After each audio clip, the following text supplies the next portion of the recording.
Hello, my name is Jenna. I am teaching a writing course for homeschool families, and this video is to explain, to introduce the class, to explain goals, and to give information on the breakdown for the age groups, etc. So my plan right now is to share a short video each week, hopefully 5 to 15 minutes, and then to assign the students their writing material.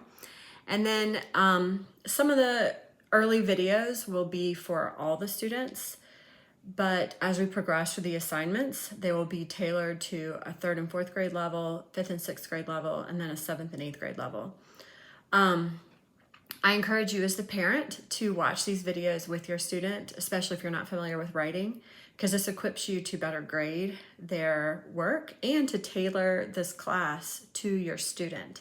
That's one of the great benefits of homeschooling, and it will make your writing class the most effective and hopefully enjoyable. So I'm just gonna walk through the goals I have for this class. Number one, I try to teach writing with college or career in mind. So by doing that, what I do is I don't use unique writing terms that are made up or unique to a certain curriculum. I try to use the jargon and terminology used by all writers for all writing classes. So for instance, the word style is in general language used to mean personal flair or taste. But in writing, it actually is a specific term that means the strength of your writing, the clarity, the effectiveness. So if I refer to the style of their writing, the students will learn that this isn't a personal attack on their personal tastes or opinions. This is rather talking about the strength of it. And even that, the strength of the writing comes across like it's very subjective, but actually it's about using the words in the clearest way, organized in the grammatically correct and not ambiguous way. So that's just an example of something that I will incorporate in the class. Another way I try to keep college and career in mind is to demystify writing by making it more objective and less subjective. I'll explain a little bit more about that when I talk about how you as a parent will be grading their papers. But I try to keep it very systematic and simple. And one of the ways I do that is related to the next point, which is I put an emphasis in these classes on expository, academic, practical writing versus creative writing. And I try to distinguish between the two. You have creative writing and you have non-creative writing. And the rules are different. The way you write for them are different. And I think a lot of confusion comes when these rules are universally applied to one category or the other. So we will do some creative writing, but our emphasis will be on non-creative. Things like recipes, instructions, emails, letters, paragraphs, essays, descriptions, and eventually for the older kids, my goal is a research paper. So that will be where our emphasis is. And another goal of mine besides teaching with college and career in mind is that I want to teach this next generation to be an effective, articulate, to be effective, articulate communicators. No matter what they're called to do, writing is going to be a huge part of that. And if they are Christians, they should be the most articulate writers of all, because they will, from time to time, hopefully often, have to communicate their beliefs and their values and share the gospel. And communication is the mode that that information is shared. So my passion is to see this next generation become good communicators. And then something that goes right along with that is the ability to receive criticism. I think this is something that everyone struggles with, but in the writing field, this is a necessary requirement to become a better writer, is you have to be receptive to constructive criticism.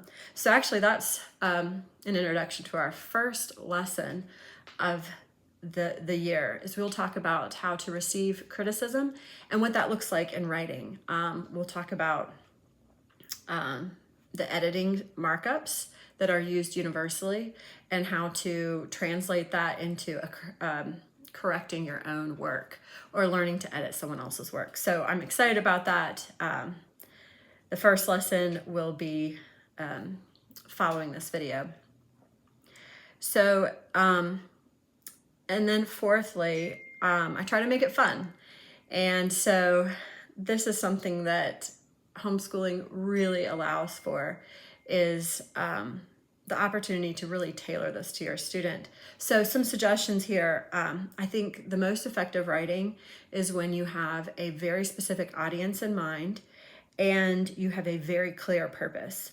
And sometimes with assignments, they can be very general and boring. So one of the ways you could make it specific, something we do with our own kids and my nieces, is that we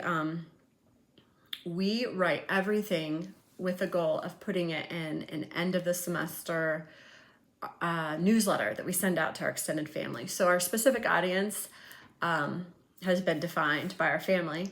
And then I allow the kids, when they have a topic, to, I not just allow it, I encourage them to pick things that they're really passionate or excited about.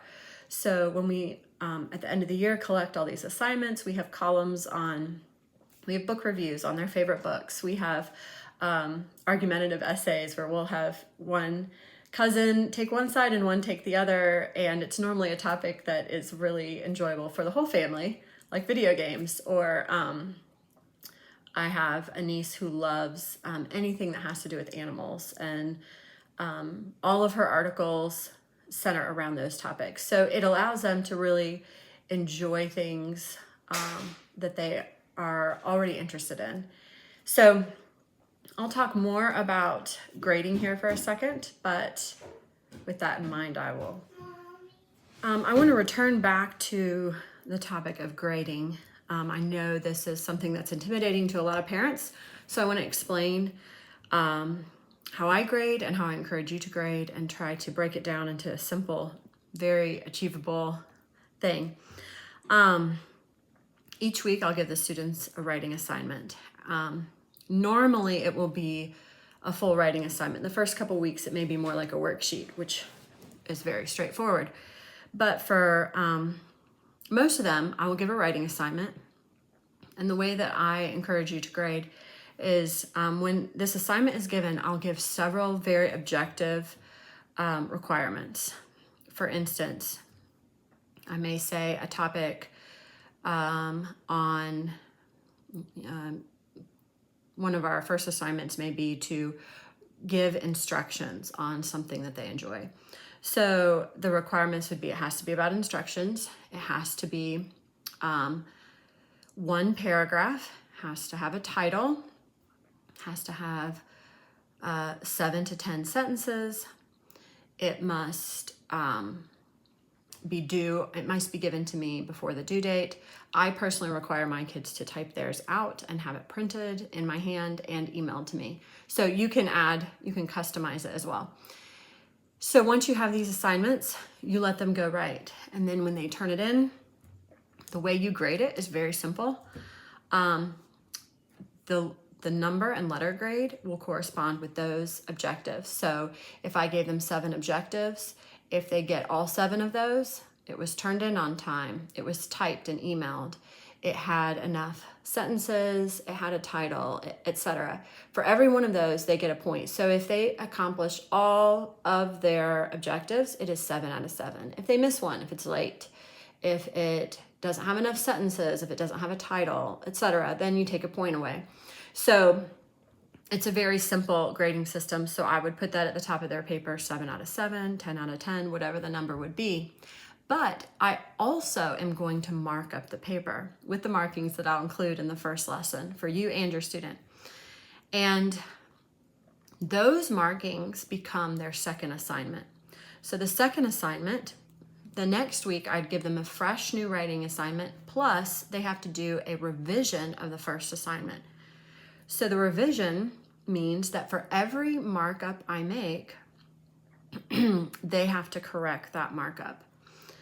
And so if I encourage you to just mark the things that you know your student knows, your student is responsible for, and I would cap it. Maybe just do 10 to 15. It can be overwhelming to mark every single thing that they need to fix. And to be quite honest, if you have a very young student, you could mark everything on the paper and still not end up with a good paper because of the, they're a new writer. So you would, for instance, mark 10 things. And then the next week, if they address 10 of those things, then they get a 10 out of 10. If they address 9 of those things, they get a 9 out of 10. So the reason I love this way of grading, a couple things. One, it tailors it to your student. It's not a comparison thing. I even do this in my writing classes with everyone. So you're encouraging the important thing, which is turning an assignment in on time and meeting objectives and goals and responding positively to criticism. They will improve incrementally. They will improve because it is very tedious to have to fix these things. Personally, I require a clean copy. So when they turn in the second time, they have to give me the old draft, the first draft, and the revision, and it needs to be clean. I like it printed out and emailed to me. So now I have 2, and I can compare to see that they did every single one. And I normally number them, and then that way they can see exactly what they get. Oftentimes they'll miss 1 or 2, they'll just skip over it. So again, it's a 9 out of 10 or an 8 out of 10. This really is the goal of writing, is not a perfect paper, because the joke is there is no such thing as a perfect paper, but the goal really is to learn how to improve your writing. And the goal eventually is to be your own critic and your own editor. But the truth is, everyone needs an editor. So being able to respond to that and see that as normal is a really big objective of this class. So that is how I recommend grading. And then you just keep your grades in your own grade book with the assignment. I would list the revision as a separate assignment. So it would be assignment 1, for instance, instructions paragraph, and then assignment 2 would be revision, instructions paragraph, revision, and they would be separate grades in your grade book. So I hope that's helpful. I think you'll enjoy this, and it's really fun to let your student really tailor this, for you to tailor this to your student and make it an enjoyable thing.